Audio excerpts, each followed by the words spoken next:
তো দেখো আমাদের চ্যাপ্টারের নাম যেটা আমরা সবাই জানি কমিউনিকেশন সিস্টেম এবং নেটওয়ার্কিং। অর্থাৎ এই যে কমিউনিকেশনের জন্য অর্থাৎ যোগাযোগের জন্য আমরা যে সকল ডিভাইস ব্যবহার করি, তারপরে যে নেটওয়ার্কিং সিস্টেমটি আছে, অর্থাৎ সিস্টেম মানে তো আমরা জানি পদ্ধতি, আর নেটওয়ার্কিং সিস্টেম মানে নেটওয়ার্ক কিভাবে স্থানান্তরিত হচ্ছে বা নেটওয়ার্ক কিভাবে গঠন করা হচ্ছে পদ্ধতি নিয়ে এই অধ্যায়টি রয়েছে। সো এর বিস্তারিত সবকিছু আমরা অধ্যায়তে আলোচনা করব। পাশাপাশি কোন বিষয়গুলো তোমার এমসিকিউতে আসতে পারে এবং কোন বিষয়গুলো সিকিউতে আসতে পারে সব বিষয় তোমাদেরকে আলোচনা করে জানানো হবে এবং শেখাবো আমি অবশ্যই। এই অধ্যায় থেকে তোমরা সিকিউ অ্যান্সার করো বা না করো, এমসিকিউতে অবশ্যই আসবে। এজন্য কেউ যদি এই অধ্যায় স্কিপ করারও পরিকল্পনা করে থাকো, এমসিকিউ পারতে হলেও তোমাকে এই অধ্যায় ভালো করে পড়তে হবে। তুমি সিকিউ নাই করতে পারো, কিন্তু এমসিকিউ থেকে কিন্তু তুমি ছাড় পাবা না, এমসিকিউ তোমাকে অ্যান্সার করাই লাগবে। তো দেখো এই অধ্যায়ে যে গুরুত্বপূর্ণ টপিকগুলো আছে বা যে এই অধ্যায়ে যে বিষয়গুলো আমরা আলোচনা করব, প্রথমে আসছে ডাটা ট্রান্সমিশনের মেথডগুলো। আমরা জানি মেথড মানে হচ্ছে পদ্ধতি। এই যে ডেটা ট্রান্সমিশন অর্থাৎ তথ্য স্থানান্তর হয় কিভাবে, কোন কোন পদ্ধতিতে, সেগুলো আমরা শিখবো। তারপরে আমরা শিখবো হচ্ছে ডেটা ট্রান্সমিশন মোড। দেখো এটা হচ্ছে মেথড অর্থাৎ পদ্ধতি, আর এটা হচ্ছে মোড। মোড মানে হচ্ছে এটা হচ্ছে কিভাবে কাজ হচ্ছে, কাজটা কিভাবে হচ্ছে তার হচ্ছে ধরন বলতে পারি আমরা, মোডকে বলতে পারি আমরা একটা ধরন বা বৈশিষ্ট্য। একটা হচ্ছে পদ্ধতি আর একটা হলো বৈশিষ্ট্য।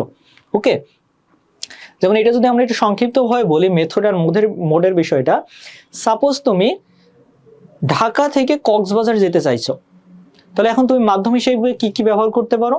তুমি হচ্ছে যে কোনো একটা বাসে করে যেতে পারো, যেই পরিবহনগুলো আছে, অথবা তুমি ট্রেনে করে যেতে পারো, ট্রেন যতদূর পর্যন্ত যায়, অথবা তুমি বাইকে করে যেতে পারো।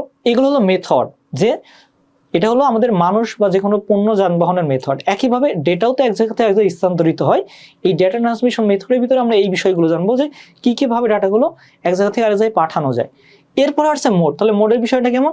এই যে তুমি যে ঢাকা থেকে কক্সবাজার যাচ্ছ, তুমি কি শুধু ঢাকা থেকে কক্সবাজার যাবা, যে ওখানে থেকে যাবা, নাকি ঢাকা থেকে কক্সবাজার যাবা আবার কক্সবাজার থেকে ঢাকায় আসবে? অর্থাৎ বৈশিষ্ট্য কি, এটা কি একমুখী নাকি দ্বিমুখী, তুমি যে থেকে যাবা নাকি যে আবার ব্যাক করবা, এটা হলো মোড।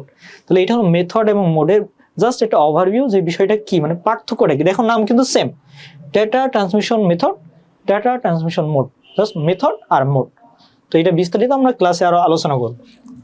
তাহলে এরপরে আছে ফাইবার অপটিক্যাল কেবল। এই অধ্যায়ে যতগুলো কেবল নিয়ে আলোচনা আছে, এই অধ্যায়ে কিন্তু অনেকগুলো কেবল নিয়ে আলোচনা আছে।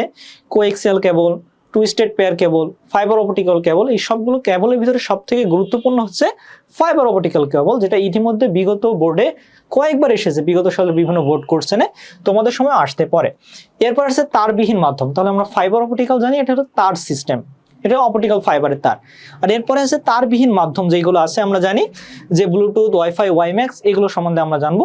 এখান থেকে ইতিমধ্যে অনেকগুলো এমসিকিউ তোমাদের এইচএসসি অ্যাডমিশনেও এসেছে, সো এগুলো আমাদের জানতে হবে। এরপরে আসছে বিভিন্ন প্রজন্মের মোবাইল ফোন সম্পর্কে। এই অধ্যায় থেকে যে সিকিউগুলো আসে তার ভিতরে বিরাট একটা অংশ আসে, এই হচ্ছে আমরা যে আমরা যে অপটিক্যাল ফাইবারের কথা বললাম, যে ফাইবার অপটিক্যাল কেবল এবং বিভিন্ন প্রজন্মের মোবাইল ফোন, এইগুলো থেকে বিগত সালে যেই সিকিউগুলো আসছে, একটা হিউজ পরিমাণ সিকিউ এই দুইটা টপিক থেকে আসছে, আমরা যতটুকু বললাম। এরপরে আমাদের যে বিষয়টি আসছে সেটা হলো নেটওয়ার্কিং এর প্রকারভেদ। যে নেটওয়ার্কিং এর ভিতরে যে প্রকারভেদগুলো আমরা জানি সেগুলোর সম্বন্ধে আমরা আলোচনা করব। এরপরে নেটওয়ার্কের ডিভাইসগুলো নিয়ে, ঠিক আছে, নেটওয়ার্কের ক্ষেত্রে কোন ডিভাইসগুলো আমরা ব্যবহার করছি। এছাড়াও আমরা আলোচনা করব নেটওয়ার্কের টপোলজি, যেটা খুবই খুবই গুরুত্বপূর্ণ নেটওয়ার্কের টপোলজিটা। সো ফাইনালি যদি আমরা একটু সামারি করি, যে অধ্যায়ে যে টপিকগুলো আছে সেখানে সিকিউর জন্য বিশেষ করে কোনগুলো গুরুত্বপূর্ণ। আমরা তো এমসিকিউর কথা বললাম, যে অধ্যায় পুরোটাই এমসিকিউর জন্য গুরুত্বপূর্ণ, একদম এইচএসসি থেকে বিসিএস পর্যন্ত। তাহলে সিকিউর জন্য স্পেসিফিক ভাবে কোন টপিকগুলো বেশি গুরুত্বপূর্ণ, তাহলে যদি আমরা বলি, আমরা যেটা প্রিভিয়াসলি বললাম যে ফাইবার অপটিক্যাল কেবলটা খুবই গুরুত্বপূর্ণ আমাদের সিকিউর জন্য। এর পাশাপাশি বিভিন্ন প্রজন্মের যে মোবাইল ফোন আছে, আর নেটওয়ার্ক টপোলজি এবং ক্লাউড কম্পিউটিং, এই যে চারটা টপিক আমি মার্ক করলাম, এই চারটা টপিক এই অধ্যায়ে যে সিকিউর বিষয়টি আছে, যেটা তোমাদের এক্সামে আসতে পারে, এই চারটা হলো সব থেকে বেশি গুরুত্বপূর্ণ। তোমাদের যদি 6 অধ্যায়টা অ্যাটাচ না হতো, তাহলে এখান থেকে 2টা কোশ্চেন আসতো। যেহেতু 6 অধ্যায় অ্যাটাচ হয়েছে, এখন এই অধ্যায় থেকে অনলি একটা কোশ্চেনই আসবে। সো সিকিউ আসলে এই চারটা থেকে যে কোনো একটা থেকে দিয়ে দিবে। সো যারা এই অধ্যায়ের কোশ্চেন অর্থাৎ সিকিউ অ্যান্সার করার পরিকল্পনায় আছো, যে তুমি ম্যাথ দিকে যেতে চাইছো না, 1, 2 এই অধ্যায় থেকে তুমি 2টারই কোশ্চেন অ্যান্সার করবা, তাহলে অবশ্যই সিকিউর জন্য এই 4টা টপিক কোনোভাবেই যেন বাদ না যায়। তোমার A to Z বিস্তারিত জানতে হবে, অবশ্যই ক্লাসে আমরা আলোচনা করব। সো এটা ছিল একই সাথে তোমাদের এই অধ্যায়ের ওভারভিউ এবং এই অধ্যায়ের সাজেশন। তোমরা অনেকেই সাজেশন চাও যে স্যার চ্যাপ্টার 2 এর কোন বিষয়গুলো আমাদের বেশি গুরুত্ব দিয়ে পড়া দরকার বা সিকিউর জন্য সাজেশন দেন, এটাই হচ্ছে তোমাদের সাজেশন। আর সাজেশনের অ্যান্সার কিভাবে করব সেটা ক্লাসের ভিতরে আলোচনা হবে।